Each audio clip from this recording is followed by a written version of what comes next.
provavelmente alguma coisa na parte de transmissão.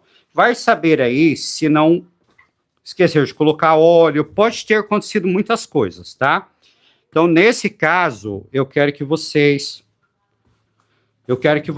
prestem bem atenção na hora que vocês forem fazer o diagnóstico da máquina de vocês, tá?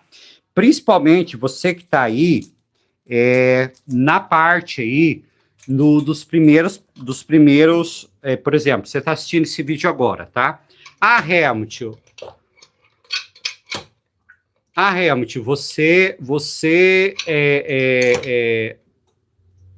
por exemplo, você está assistindo aqui o meu vídeo, né? E aí você vai fazer as primeiras verificações, tá? Antes de você levar numa assistência técnica, combinado?